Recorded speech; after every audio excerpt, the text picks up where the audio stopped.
Hey guys, I'm Bob Brennaman. And I'm Carey Nikonchuk. And we're with the Brennaman Group here in Charleston, South Carolina. Today we're walking through Harleston Village. And Harleston Village was one of the first suburbs in Charleston. The first lots were laid out in 1770. The streets were named after prominent men of the day. And the two first developers that kind of developed this were Thomas Bennett and Daniel Cannon. And we are actually at the easternmost part of Harleston Village, which is the College of Charleston. On the northern border is Calhoun Street. On the southern border we have Broad Street, and then the western border goes all the way out past Colonial Lake to the Ashley River. And as Carey mentioned, we are here at the College of Charleston today, which is the 13th oldest college or university in the United States. It was established in 1770. Randolph Hall is behind us. It was built in 1828. It is one of the oldest university buildings still being used in the United States.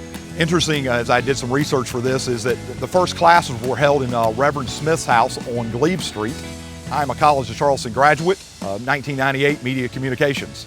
And I'm also a College of Charleston graduate, 1999 history, and then I got my master's here, graduated in 2002, also in history. Go Cougs! Go Cougs!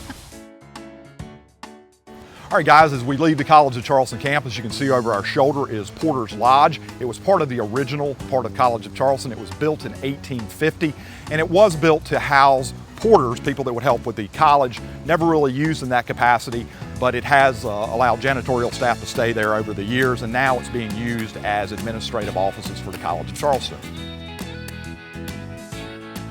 All right, guys, we are strolling past 100 Wentworth Street, also known as Grace Episcopal Church, and it was built in 1847. And it's designed in the Gothic Revival style of architecture, designed by architect E.B. White. The church was heavily damaged during the war between the states, and it was one of the only churches in Charleston that remained open as the war raged on. As the story goes, Reverend Charles Pinckney was forced to pray for the Union president as Union troops stood by with a gun pointed at him.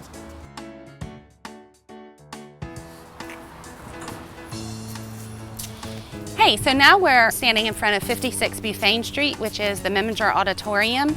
This building was designed by Albert Simmons, built in 1938, and it was built specifically to be a civic auditorium. And Simmons designed it in honor of architect Robert Mills. And Robert Mills is famous for designing several buildings here in Charleston, but also, I guess, his biggest claim to fame is he designed the Washington Monument.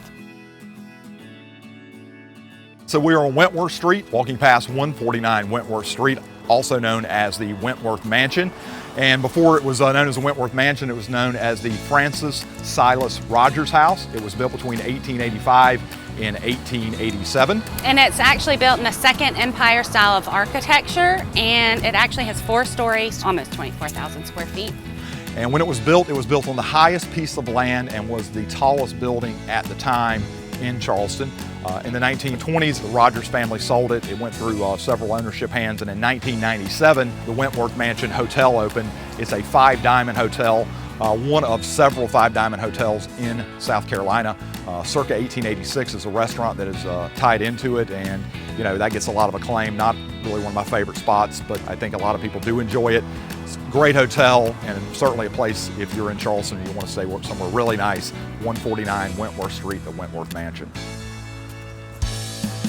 Okay, so now we are standing in front of the Baker House, and the Baker House is actually an old hospital that was built right across from Colonial Lake in 1912, and it was built by Dr. Archibald Baker and also Dr. Lawrence Craig, and it was the first private hospital ever built in Charleston.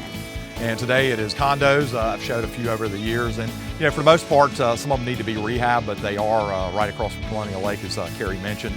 Really good location if you're at MUSC or College of Charleston, you know, to get really to anywhere on the peninsula. And I love this area for that reason.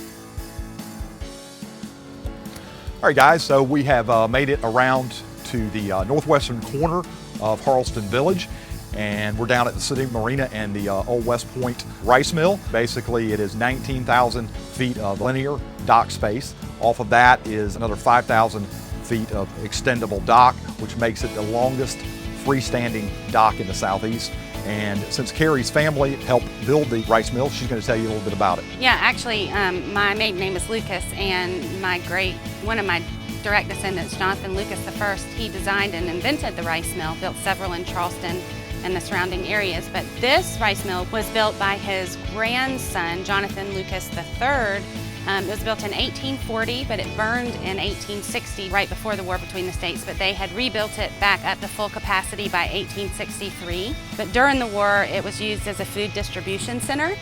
And it basically operated as a rice mill up until 1920, and then they closed it down finally, and it's been used for several different things throughout the years. And now I think you can rent it out for weddings and things like that. And the original steam engine, the mill engine that was in here, has actually been taken and moved to the Henry Ford Museum in Detroit. Now we're walking in front of the Governor Thomas Bennett house. It was actually built in 1825. Governor Thomas Bennett was governor of South Carolina from 1820 to 1822, and he also served several terms on the South Carolina General Assembly.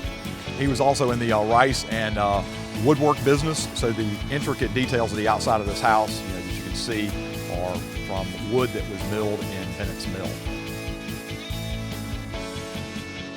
We've made our way to 125 Bull Street, which is home of the Avery Research Center.